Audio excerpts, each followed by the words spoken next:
কোনো জায়গায় ঘটিছে? ওই দেশে প্রচার হচ্ছে, এটা জানেন কিনা? বলছে চলো চলো ঢাকা চলো। কেন চলো? সংখ্যালঘু নির্যাতন হচ্ছে, আমরা প্রতিবাদে ঢাকায় যাব। চলো চলো বাংলাদেশ যাব। এই বলে রাজনীতির মাঠ গরম করতেছে। ওগো আমার ভাইয়েরা, আমরাও বললাম আইসো, আমরা কেসি নিয়ে দাঁড়ায় আছি বর্ডারে। আইসো, কাঠপোয়া ঢুকাব, পাখাবো ভাই যাও। এই দেশ স্বাধীন করেছি রক্ত দিয়ে। আগামীকাল বিজয় দিবস, 16ই ডিসেম্বর। আমাদের ভাইয়েরা রক্ত দিল, জীবন দিল, শহীদ হলো।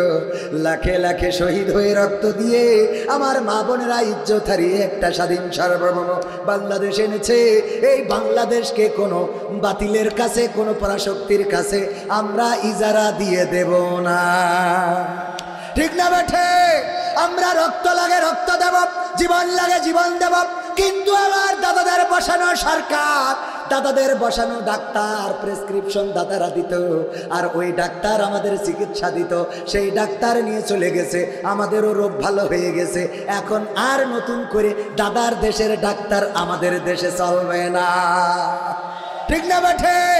আমি বলি ওগো দাদারা, তোমরা প্রচার করো তোমাদের দেশে। তোমরা বলেছ আমাদের দেশে সংখ্যালঘু নির্যাতন হচ্ছে।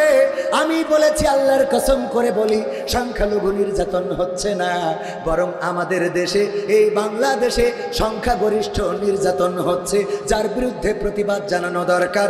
আমরাই প্রতিবাদ করব, কারণ আমাদের, আমি যদি প্রমাণ দিই, 1 নম্বর ব্যক্তি হলেন পীরে কামেল, পীর ওলিয়া উলিয়ার পর্যায়ে পৌঁছে গেছে।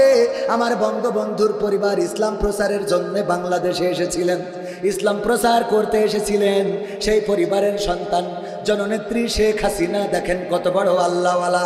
সকালবেলা উঠে আগে যাই নামাজ খোঁজে, তারপরে ফজরের নামাজ আদায় করে, তারপরে কোরআন তেলাওয়াত করে, এরপরে দিনের শুরু করে। আর আমরা তার হেলিকপ্টারে করে দাদার কাছে পাঠালাম। সে সংখ্যালঘু না সংখ্যাগরিষ্ঠ? কথা কয় না, কি গরিষ্ঠ? সংখ্যাগরিষ্ঠ। 2 নম্বর আউলিয়া পীরে কামেল হযরত শামীম ওসমান হাফিজাহুল্লাহ। দেখেন কত রাকাত, 80 রাকাত, 90 রাকাত তাহাজ্জুদের নামাজ না পড়ে ঘুমোতে যায় না। কত বড় পরহেজগার আল্লাহ, এত বড় তাহাজ্জুদ গুজারি। আমি গোটা মাসেও তো 80 রাকাত 90 রাকাত দূরের কথা, 8-10 রাকাত তো তাহাজ্জুদ পড়া হয় না। ওয়াজ করে গাড়ি চালাই, বাড়ি জাতি জাতি তো ফজর হয়ে যায়, এর মধ্যে তাহাজ্জুদ পড়বো কখন? আর আমার শামীম ওসমান কত বড় আল্লাহওয়ালা, 80 রাকাত 90 রাকাত তাহাজ্জুদ পড়ে। এই পীর সাহেবকে পর্যন্ত আমরা বুরখা পরায়ে বিদায় করলাম। তাহলে 2 নম্বর আউলিয়া, সেও সংখ্যাগরিষ্ঠ না সংখ্যালঘু? হ্যাঁ, কষ্ট হচ্ছে আপনাদের? বাবারে, লোক একটু বেশি হইলে ঝামেলা হয়, ওর সমস্যা বেশি না। যে বাড়ির সন্তান বেশি, ওরে ও বাড়ি একটু ক্যাঁচামেচা হয়। ঠিক না বে ঠিক? তো এই ক্যাঁচামেচা হচ্ছে, অসুবিধা নেই। আমি তো ভূমিকা ছাড়াই কথা বলতেছি, কোনো সময় নেব না। যতটুকু কথা হবে খালি বাড়াবাড়ি চলবে, ইনশা। রাজি আছেন থাকতে? থাকা যাবে আধা ঘন্টা? থাকবেন কারা কারা দেখতে চায়? নারায়ে তাকবীর।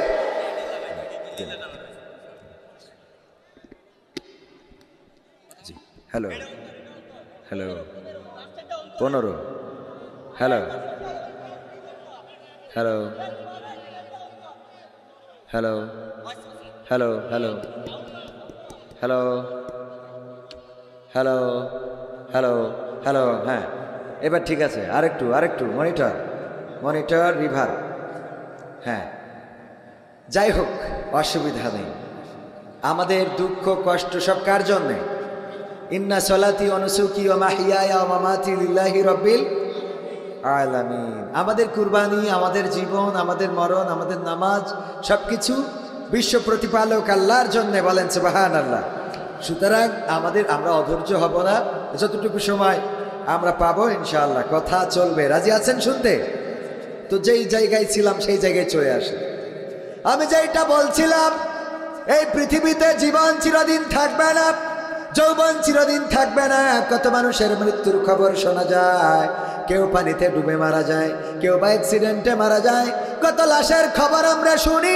আজকেও কুমিল্লা 14 গ্রামে হানিফ পরিবহনের একটা বাস অ্যাক্সিডেন্ট করেছে, স্পট ডেথ হয়েছে 3 জন, আরো 10 জন আহত। তার মধ্যে অনেকের অবস্থা আশঙ্কাজনক। মৃত্যুর সংখ্যা আরো বাড়তে পারে। কত পত্রিকায় নিউজ আমরা দেখি না। নিউজের মাধ্যমে আমি খবরটা জানলাম। কুমিল্লার 14 গ্রামে চট্টগ্রাম থেকে আসতে গিয়ে বাস অ্যাক্সিডেন্ট করলো। ওই বাসে যারা যাত্রী ছিল তার মধ্যে 3 জন মারা গেল। ওই 3 জন কল্পনাও করে নাই ঢাকায় পৌঁছাতে পারবে না। আমরা যখন ঢাকার জন্য রওনা দিই আমাদের মনের মধ্যে কনফিডেন্স আছে পৌঁছে যাব, কিন্তু আল্লাহ রাব্বুল আলামিন মাঝপথে আল্লাহ না করুন আমাদের কোনো মুসিবত দিতে পারে না। মারা তো যাওয়াই লাগবে, কোনো না কোনোভাবে। কেউ পানিতে ডুবে মারা যাবে, কেউ অ্যাক্সিডেন্টে মারা যাবে, কেউ বা হার্ট স্ট্রোকে বা ব্রেন স্ট্রোকে মারা যাবে, কেউ বা অন্য রোগে মারা যাবে। কিন্তু যার কিছুই হবে না তার কি হবে? যার কিছু হবে না। অমুক মারা গেছে কিসের জন্য? অ্যাক্সিডেন্ট করেছিল। অমুক মারা গেছে কিসের জন্য? ক্যান্সার হয়েছিল। অমুক মারা গেছে, আমার ইমরান ভাই কেমন আছেন, অমুক মারা গিয়েছে কিসের জন্য? ওর এই রোগ হয়েছিল, সেই রোগ। যার কিছুই হয় নাই জীবনে তার কি হবে? বার্ধক্যজনিত কারণে মারা যাবে। কি কারণে? টেলিভিশনে নিউজ আসে না? অমুক বার্ধক্যজনিত কারণে ইন্তেকাল ফরমাইয়াছে। তার মানে যার কিছুই হবে না সে বার্ধক্য হবে, যার কোনো রোগ হবে না, কোনো রোগ হয় নাই, তারপরেও তার কি হবে? ধরে নেন আমাদের শেখ হাসিনার আল্লাহ কোনোদিন কিছু হতে দেখলাম না। 16টা বছর তো চলেই গেল। কিভাবে গেল কেউ টের পাইল না, কোনোদিন সর্দি কাশিও হইল না। পেপার পত্রিকায় কোনো রিপোর্ট পাইলাম না যে আজকে অসুস্থ হয়ে হাসপাতালে। আল্লাহ সময় দিয়েছে না দেয় নাই? 16টা বছর সময় দিল না। করো, যদি ভালো কিছু করো তার একটা রিভিউ পাবা, তার একটা বেনিফিট পাবা। আর যদি ভালো কিছু না করো তাইলে তোমার বাবার দেওয়া দেশে, তোমার বাবার দেশ যেইটা বলো সেই দেশেও জায়গা হবে না। ঠিক না বেঠে? ক্ষমতায় কেউ স্থায়ী হয় না, হোক না সে খালেদা, হোক না সে হাসিনা, কিবারে হে না চেয়ারটা চিরকাল থাকে না। ঠিক না বেঠি? মুজিবুর বেশি দিন থাকেনি, জিয়াউর কেউ তো রাখেনি। মুজিবুর বেশি দিন থাকেনি, জিয়াউর কেউ তো রাখেনি। এরশাদ চলে গেছে পৃথিবী ছেড়ে, এরশাদ চলে গেছে পৃথিবী ছেড়ে, কেউ আজ তার কথা কয় না। ঠিক না বেঠে? ক্ষমতায় কেউ স্থায়ী হয় না। হাসিনা ক্ষমতা ধরে রাখতে আয়না ঘর বানিয়েছিল, জনগণের রোশানলে দাদার দেশে পালিয়ে গেল। ডিবি হারুনের পাশে আর, ডিবি হারুনের পাশে আর পরিমণিদের দেখা যায় না। এ ভাই আমি বললো সহ্যের সীমারেখা ছাড়াই যাচ্ছে। আমি নাই দেরি করেছি তা তোরাই এত ডিস্টার্ব করবি কেন? ঠিক না ভাই? ঠিক। তবে বলা ছিল 10:30টায় আসবো। আলহামদুলিল্লাহ, আল্লাহ 10:30টায়, ভাই বলা ছিল না 10:30টায়, আসেছি কয়টায়? আলহামদুলিল্লাহ। জবান রক্ষা করার জন্য সর্বোচ্চ চেষ্টা করব, আল্লাহ কবুল করেছেন। যাই হোক ভাই, রিভারটা একটু বাড়ান। শাসা করছে কেন? ঝড় উঠেছে কেন এর মধ্যে? একটু ভালো করে দেন। বাইক তো প্রথমে ভালো ছিল, ওই একজন লাথি মাথি দিয়ে শেষ করে দেন। এটা কি দাও? ও কে, কোত্থেকে এলো? হ্যাঁ, কোত্থেকে আসলো? যাই হোক, এতক্ষণ কি করে? এ ভাই এতক্ষণ কি করে? এটা হলো বসুন্তিয়া সদুল্লপুর খানপাড়া যুব সমাজের উদ্যোগে আয়োজিত 3য় বার্ষিক তাফসিরুল কোরআন মাহফিলের শ্রদ্ধাভাজন সভাপতি জনাব আলহাজ ফিরোজ খান সাহেব, যিনি সভাপতি বসুন্তিয়া সদুল্লাপুর খানপাড়া জামে মসজিদের। শ্রদ্ধাভাজন সভাপতি আমার পাশে আছেন, অনেক সুন্দর চেহারা। আর দামাত বারকাতুহুম, আল্লাহ রাব্বুল আলামিন হায়াতে তাইয়্যিবা নসিব করে দিন, বলেন আমিন। এছাড়া বিশেষ বক্তা হিসেবে আলোচনা করেছেন প্রভাষক মাওলানা মুশফিকুর রহমান সাহেব। আমার উপস্থিত আছেন এখানে আমাদের মুশফিকুর ভাই আছেন, আমাদের জনাব ইমরান হুসাইন ভাই, অত্যন্ত দারুণ আলোচনা করেন ইমরান হুসাইন সাইফি ভাই। আলোচনা করেছেন আমার প্রিয় ভাই, ভালোবাসার মানুষ হযরত মাওলানা এম আব্দুল হাই সিদ্দিকী ঝিনেদা। আমি বলেছি ইনাদের এই যে ঝিনেদা যশোরে থাকবে, ঝিনেদার নাম দেবে, এটা হবে না। ঠিক না ভাই? ঠিক। মানে আমাদের এখানে থেকে লাল ভাই বাড়ি কুষ্টিয়ায়, থাকে যশোরে, ঘর বাড়ি সব এখানে, নাম দেয় কুষ্টিয়া, যশোরেই থাকে। তৈবুর রহমান নাম দেয় সাতক্ষীরা, থাকে কোথায়? যশোরে, আমাদের যশোরে করে খাচ্ছে, সব নাম উল্টো পাল্টা। রবিউল ইসলাম খুলনা, থাকে যশোরে, বাড়ি করে খুলনা, সব প্রমোট করে নিজেদের জায়গা। আমরা এগুলো হয় বিয়ে করি ঘর জামাই থাকতে হবে, না হলে আউট হতে হবে। কোত্থেকে এলো? যাক আলহামদুলিল্লাহ, আমার ভাই যান দারুণ আলোচনা করেন।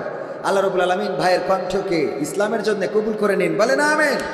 সম্মানিত ভাইয়েরা আমার, আমি আলোচনার লাইনটা কিছুটা হলেও একটু তার কেটে গেছে। তার কেটেছে না, মানে মাইক্রোফোনেরও তার কেটেছে, লাইনেরও তার কেটেছে। তারপরেও আলোচনা তো করতেই হবে। যেই কথা দিয়ে শুরু করেছিলাম সেটা ছিল যে আমাদের চেয়ারের বড়াই, ক্ষমতার বড়াই চিরদিন থাকে, আমাদের চেহারার বড়াই, চেহারার সৌন্দর্য চিরদিন থাকে না। যেই মেয়েটা অসংখ্য ছেলের ভুল পথে নেওয়ার কারণ, সেই মেয়ের চোখও একদিন ঘোলা হয়ে যায়, চুল একদিন সাদা হয়ে যায়, চোয়ালে একদিন ভাঁজ পড়ে যায়, সোজা মানুষটা কুজা হয়ে যায়। যার দিকে মানুষ চোখ তুলে তাকাতো, এমনভাবে তাকাতো যেন খাইতে পারলে বেঁচে যায়, সেই মানুষটার দিকে কুত্তাও তাকায় না, এমন একটা সময় আসে না, আসে না? সুতরাং এই চেহারার সৌন্দর্য, আমাদের রূপের বড়াই, যৌবনের গরম, ক্ষমতার পাওয়ার, সব কিছু ধূলিসাৎ হয়ে যাবে। একদিন কবর দেশের বাসিন্দা হতে হবে। সেই কবরের প্রস্তুতি নেওয়ার দরকার আছে না নাই? সেই কবরে যে যাব, এটার তো টাইম বলা নাই কবে যাব। মুরব্বী যারা আছেন এখানে, অনেকের আপনজন, কাছের মানুষ চিরজনমের মতো বিদায় নিয়েছে। অনেকের সন্তান আগে চলে গেছে বাবার কাঁধে খাটিয়া, অনেকের স্ত্রী আগে চলে গেছে, বয়সে অল্প ছিল, অনেকের মা বাবা বেঁচে আছে কিন্তু কলিজার টুকরারা নাই। আসার সিরিয়াল থাকলেও যাওয়ার সিরিয়াল নাই, সবাই জানি, কিন্তু মানে কি? বলেন মানি?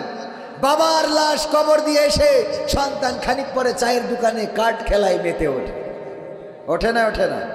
বাবাকে মাটি দিয়ে চায়ের দোকানে এসে পরিমণি, নুরালাইলা, এগুলো শাবনূর, আরো কি কি আছে, নাম তো বেশি বলা যাবে না, নাম বললে আবার ঝামেলা।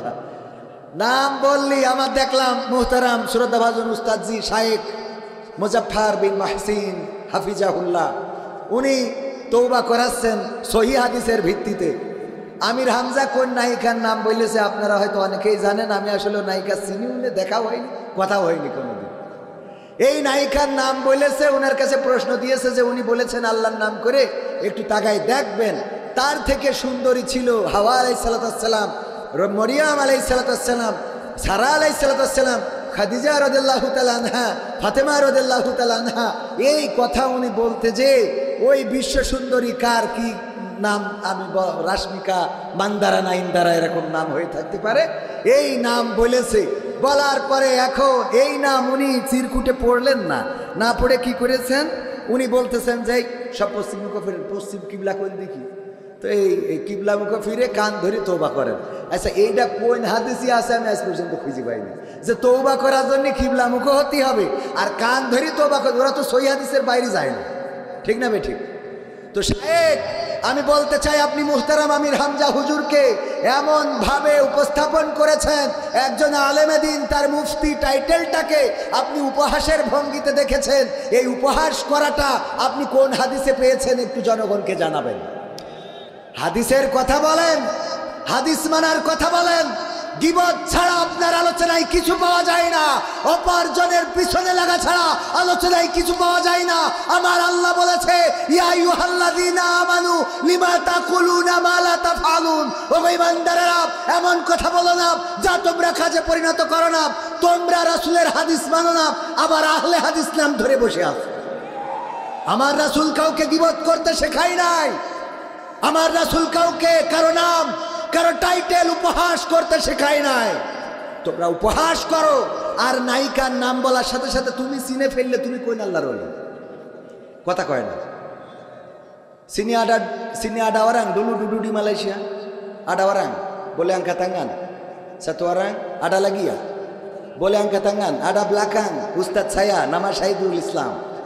Syahidul Islam baik abang saya, dia dulu duduk di Malaysia, saya punya Ustadz dia. You ada paham kan? Itu paham. Itu dua orang paham, lain orang tak paham kan?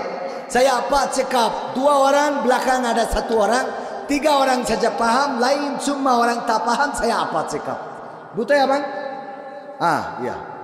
আমি বললাম যে আমি যা বলছি এই কথাটা এখানে শুধুমাত্র 3 জন ব্যক্তি বুঝতে পারছে, বাকি সবাই কেউ কিছু বোঝে নাই, ঠিক কিনা? এই 3 জন বুঝলো কেন? কারণ ওই 3 জন মালয়েশিয়ার হাজি। কিসের হাজি? তো রাশমিকা মান্দারা নাম বললে তুমি যদি বুঝে ফেলো, তাহলে তুমি তো ওই আহমেদ হামজা থেকে বড় হাজি। কথা কয় না, তুমি কোন হাজি আমার সেইটা বুঝাও। যে নাম বললাম আর তুমি চিনে ফেললে, তাহলে তো তুমি ওখানে আগে করে আইসাও শয়তান। এরকম এই কথাটা কি আমার কথা যুক্তি ঠিক আছে কিনা ভাই? আমার অনেক সময় দুঃখ হয়, এক যুবক ভাবির সাথে খারাপ আচরণ করে। ভাই বিদেশে থাকে, তো আমার আব্দুল হাই সিদ্দিকী ভাই, ভাইজান, তারপরে আমাদের মুশফিকুর ভাই, ইমরান ভাই বললো এই অপরাধ তো হইতে দেওয়া যায় না, কি করা যায়? তো ওরে আটকাইতে হবে। এবার সেদিন ভাবির ঘরে ঢুকবে, দরজায় যেতে এমনি। তো ভাবির ঘরে ঢুকেছে, 3 হুজুর যেইতে দরজায় টুকাতেছে, ও পিছনে আর একটা দরজা ছিল, এরা তো জানে না। ওইটা দিয়ে বেরোয়েই সেতে ওর ঘরে ঢুকে যায় নামাজ বিষয়ে সিজদায় পড়ে রয়েছে। তো ভাইরা বুঝতে পেরেছে, পিছনে দরজা দেখেছে, ঘরে যেয়ে ডাকতেছে, এই মাকসে ওঠ, দরজা হুজুর আমি সিজদায় তাহাজ্জুদে চতুর্থ আর সাজিনে পয়সা গেছি পুরো। তো বল সে তো ঠিক আছে, তুই তো পীর সাহেব আমরা জানি, আল্লাহর ওলি, তো তাহাজ্জুদ পড়তেছি। বলছে তাহাজ্জুদই পড়ি, 80-90 রাকাত না পড়িও শুতে যায়নি। বলছে মানলাম তুই তাহাজ্জুদ পড়িস, পীর সাহেব ওলিয়া উলিয়ার পর্যায়ে পৌঁছে গেছিস, তা তোর স্যান্ডেল জোড়া ভাবির খাটের নিচে কেন?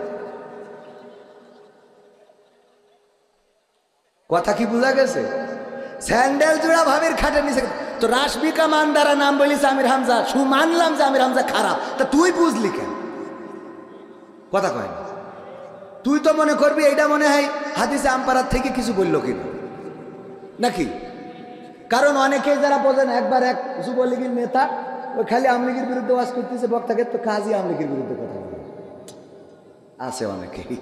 তো এখন বলছে হুজুর আপনি শুরু করেছেন কি? আপনার তো কাটি খুলে দেবো, বাড়ি যেতে পারবেন না, গাড়ি ভেঙে ফেলবেন। তো বলছে অসুবিধা নেই, মোনাজাতের সময় ঠিক করে দেবেন। তো দোয়া করে দিয়েন। তো মোনাজাতের সময় দোয়া করতে, আল্লাহ রব্বানা আতিনা ফিদ দুনিয়া হাসিনা ওয়া ফিল আখিরাতি হাসিনা ওয়া কিনা আযাবান নার। তো হুজুর তো ওলিয়া ওলিয়ার পয়সা পয়সা গেছে, আজ এবার একেবারে আরবিতে নাম ধরে দোয়া করে। যারা বোঝে না তারা তো এরকম বসবে, ঠিক কিনা? তো নাম বললো, তুমি বুঝে নিলে, তুমি কে? তুমি বুঝবা কেন? তুমি যদি আল্লাহর আউলিয়া হও, এই নামের সাথে তোমার পরিচয় থাকার কথা নয়। আর যদি তুমি মনে করো এই নেটের যুগে, ইন্টারনেটের যুগে এসব নাম জানা যায়, তো আমির হামজা জানলে তোমার জলে কেন? ঠিক না বেঠে? তার মানে হলো তোমরা যার পিছনে লাগতে চাও, তার পিছনে মন চাইলেই লাগে। কবির বিন সামাদ নাটক করে ওয়াজ করতে, তোর বাপের কি? ওয়াজ করলে টাকা পাওয়া যায়, খাওয়া হয়, তুমি করবে না কেন? কথা কয় না, ঠিক না বে ঠিক? ও তোমরা বড় লোক খাওয়া, আর কবি ভিক্ষে করি খাবে ওই রেলগেটে। হ্যাঁ ওরে বাবা, বড় বড় পরহেজগার দেখি স্ট্যাটাস দেয়, কন্ট্যাক্ট করা যাবে না, চুক্তি করা যাবে না, যারা চুক্তি করে তাদের বয়কট।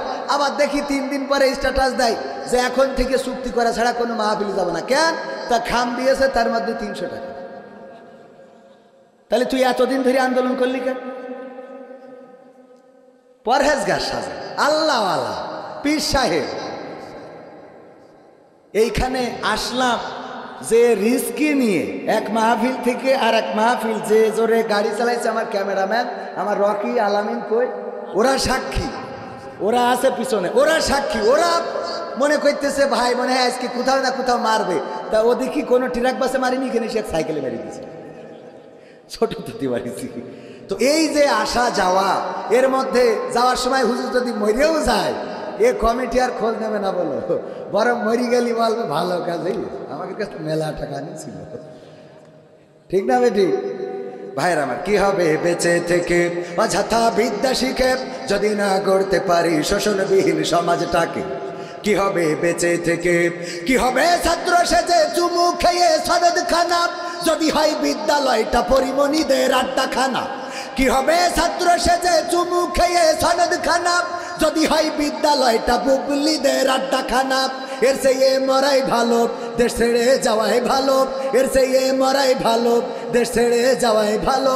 কি হবে ধোকা দিয়ে বিবেকটাকে, কি হবে ধোকা দিয়ে বিবেকটাকে, কি হবে বেঁচে থেকে অযথা বিদ্যা শিখে যদি না গড়তে পারি শোষণবিহীন সমাজটাকে, কি হবে বেঁচে থেকে, কি হবে যুবক নামের বোঝা হয়ে এই ধরাতে যেখানে মা বোনেরা ধর্ষিতা হয় দিনে রাতে।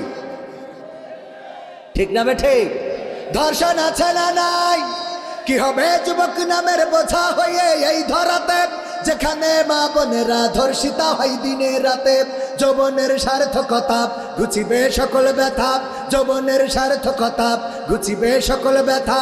পারো যদি বলি দিতে মানুষরূপী পশুটাকে, পারো যদি বলি দিতে মানুষরূপী পশুটাকে, কি হবে বেঁচে থেকে অযথা বিদ্যা শিখে যদি না গড়তে পারি শোষণবিহীন সমাজটাকে, কি হবে বেঁচে থেকে, কি হবে লেখালেখি কলমবাজির ওই মহড়া সমাজের আসল চিত্র যদি না যাই তুলে ধরা।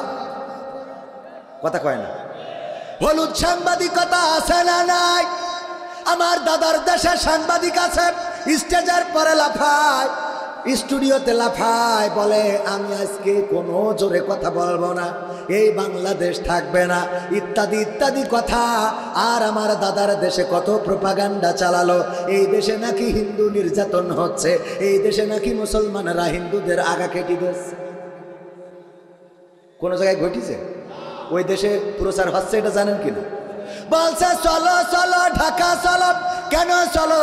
সংখ্যালঘু নির্যাতন হচ্ছে, আমরা প্রতিবাদে ঢাকায় যাব, চলো চলো বাংলাদেশ যাব, এই বলে রাজনীতির মাঠ গরম করতেছে। ওগো আমার ভাইয়েরা, আমরাও বললাম আইসো, আমরা কেসি নিয়ে দাঁড়ায় আছি বর্ডারে, আইসো কাঠপোয়া ঢুকাও, পাখাও ভাই যাও। এই দেশ স্বাধীন করেছি রক্ত দিয়ে, আগামীকাল বিজয় দিবস 16ই ডিসেম্বর, আমাদের ভাইয়েরা রক্ত দিল, জীবন দিল, শহীদ হলো, লাখে লাখে শহীদ হয়ে রক্ত দিয়ে আমার মা বোনেরা ইজ্জত হারিয়ে একটা স্বাধীন সার্বভৌম বাংলাদেশ এনেছে। এই বাংলাদেশকে কোনো বাতিলের কাছে, কোনো পরাশক্তির কাছে আমরা ইজারা দিয়ে দেব না। ঠিক না বেঠে? আমরা রক্ত লাগে রক্ত দেব, জীবন লাগে জীবন দেব, কিন্তু আমার দাদাদের বসানো সরকার, দাদাদের বসানো ডাক্তার প্রেসক্রিপশন দাদারা দিত, আর ওই ডাক্তার আমাদের চিকিৎসা দিত, সেই ডাক্তার নিয়ে চলে গেছে, আমাদেরও রোগ ভালো হয়ে গেছে। এখন আর নতুন করে দাদার দেশের ডাক্তার আমাদের দেশে চলবে না। ঠিক না বেঠে?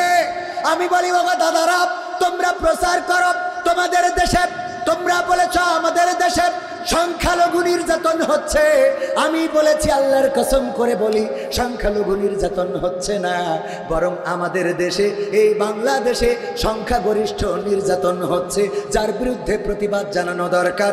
আমরাই প্রতিবাদ করব, কারণ আমাদের, আমি যদি প্রমাণ দিই, 1 নম্বর ব্যক্তি হলেন পীরে কামেল, পীর ওলিয়া উলিয়ার পর্যায়ে পৌঁছে গেছে। আমার বঙ্গবন্ধুর পরিবার ইসলাম প্রচারের জন্য বাংলাদেশে এসেছিলেন, ইসলাম প্রচার করতে এসেছিলেন। সেই পরিবারের সন্তান জননেত্রী শেখ হাসিনা, দেখেন কত বড় আল্লাহওয়ালা।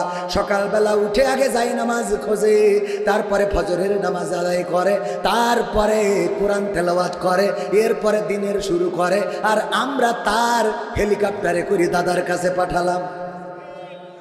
সে সংখ্যালঘু না সংখ্যাগরিষ্ঠ? কথা কয় না, কি গরিষ্ঠ? সংখ্যাগরিষ্ঠ।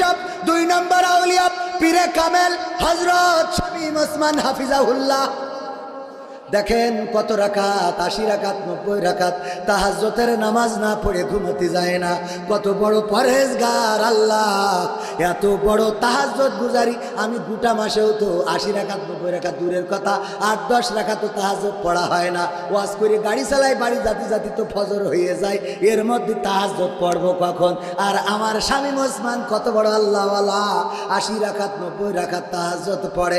এই পীর সাহেবকে পর্যন্ত আমরা বুরখা পরায়ে বিদায় করলাম। তাহলে 2 নম্বর আউলিয়া, সেও সংখ্যাগরিষ্ঠ না সংখ্যালঘু? সংখ্যাগরিষ্ঠ। 3 নম্বর আউলিয়া হযরত সালমান এফ রহমান হাফিজাহুল্লাহ। দেখেন দরবেশ বাবা বলে অনেকেই তার মৌজাজা দেখেছিল বাংলাদেশে যারা শেয়ার ব্যবসা করে কত সুন্দর করে শেয়ার কেলেঙ্কারি করলো মৌজাজা দেখায়।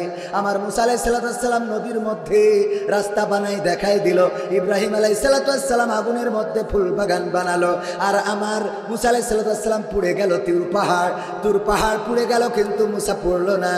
আমার নূহ নবী কিস্তি বানালো, আর আমার ইউসুফ আলাইহিস সালাম কূপের মধ্যে পড়ে গেল, সেখান থেকেও মুক্তি পাইল। তারপরে এমনি ভাবে এক এক নবীর মৌজেজা এক এক রকম ছিল। মুসা আলাইহিস সালাম লাঠি ছেড়ে দিলে লাঠি সাপ হয়ে যেত, হাতের মধ্যে ঢুকাইলে আগুন জ্বলতো। আর আমার দরবেশ বাবা শেয়ার বাজারে গেল, আর শেয়ার বাজার অমনি লুটপাট হয়ে গেল। সবাই জোরে জোরে বলেন সুবহানাল্লাহ। এই সুবহানাল্লাহ কুলু খারাপ, নাউজুবিল্লাহ। এই দরবেশ বাবা এত বড় আউলিয়া যে শেয়ার বাজার কেলেঙ্কারি করে দিল মৌজেজা দেখায়, আর আমরা তার তাড়ালাম, এমনকি নূহ নবীর কিস্তিতে চড়ার পরে দাড়ি পর্যন্ত রাখলাম না। সে সংখ্যালঘু না সংখ্যাগরিষ্ঠ? 4 নম্বর আউলিয়া হযরত ওবায়দুল কাদের রাহিমাহুল্লাহ। খেলা হবে, পালাবো না, প্রয়োজন হলে ফখরুলের বাসায় গিয়ে উঠবো। এই আল্লাহর ওলি গৌর গোবিন্দের মতো কোথায় হারায় গেল? বলল পালাবো না। সেই আল্লাহর ওলিও চলে গেল কোথায়? এখনো দেখা মিলল না। অনেকের তো মাঝে মাঝে দেখা যায় আমেরিকায়, মাঝে মাঝে দেখা যায় লন্ডনে, মাঝে মাঝে জেলখানায়, মাঝে মাঝে কেউ ডিম খায় উপর দেবা নিচে দিয়ে। কিন্তু ভাইয়েরা আমার, এই আল্লাহর ওলির এখনো পাইলাম না। এই লোক সংখ্যাগরিষ্ঠ না সংখ্যালঘু? সংখ্যাগরিষ্ঠ। 5 নম্বর আউলিয়া বুঝতে পারলাম এই দুনিয়ার জীবনই না, এত আরামায়েশ কিসের? সুতরাং সব ছেড়ে দিয়ে দাড়ি রাখলো, টুপি মাথায় দিল, আর তারপরে বনবাসে চলে গেল। কলা পাতায় শুয়ে রইল আমার মানিক্কা। ঠিক না বে ঠিক?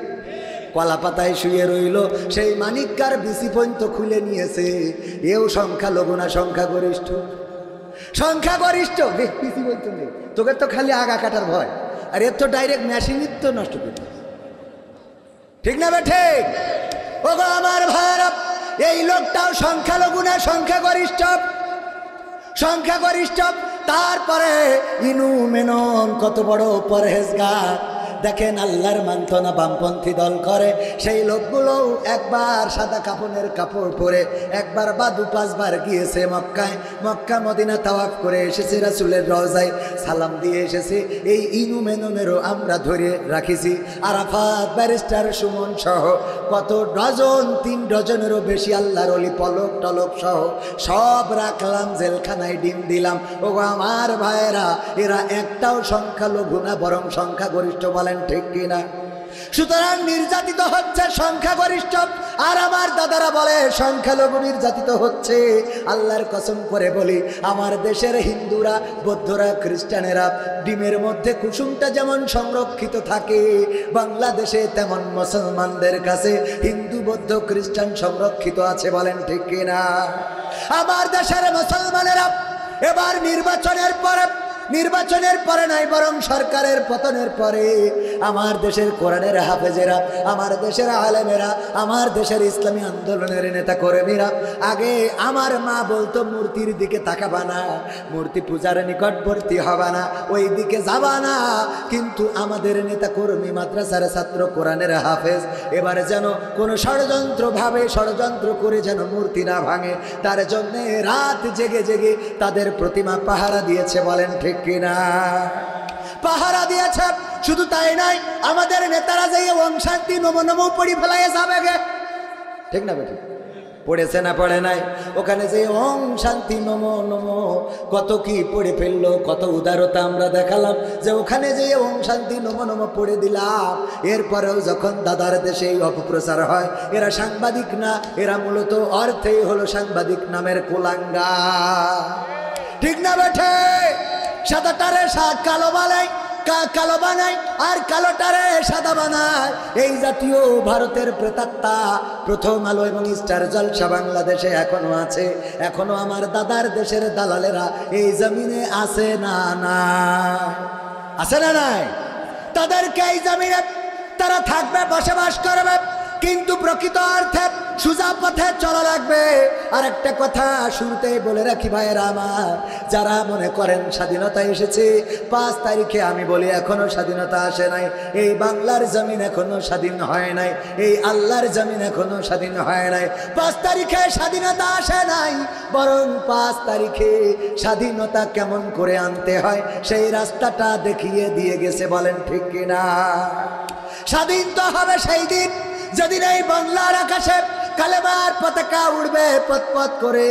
স্বাধীন তো হবে সেই দিন যেদিন বাংলাদেশের সংসদে আল্লাহর কোরআনটা বসানো হবে, আল্লাহর কোরআনের আইন দিয়ে যেদিন এই দেশ পরিচালিত হবে, সেই দিন প্রকৃত অর্থে দেশটা স্বাধীনতা পাবে।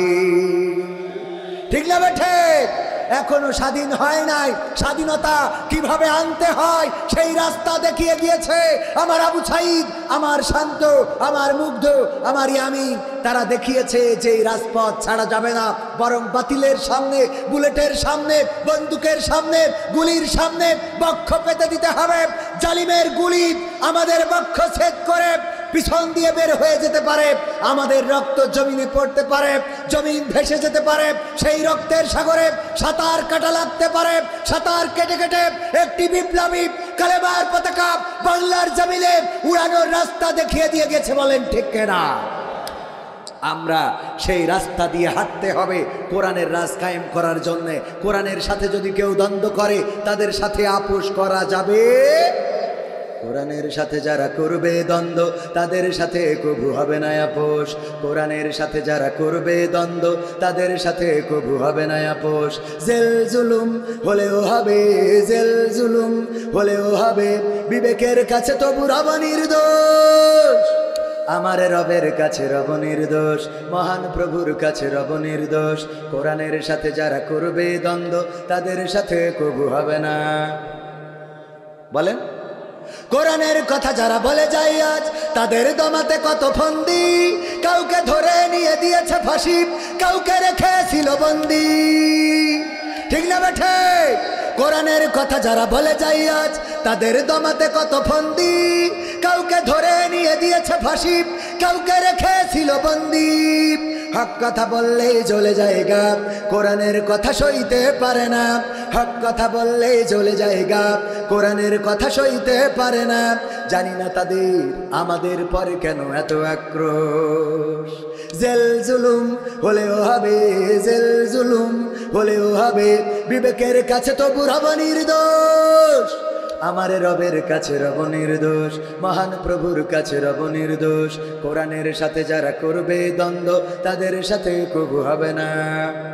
কোরআনের কথা আজ বলতে গেলে আসছে বাধা কত ভাবে। কোরআন প্রেমিক বিনিময়ে আনব বিজয়, হক কথা বলতে করি না কো ভাই।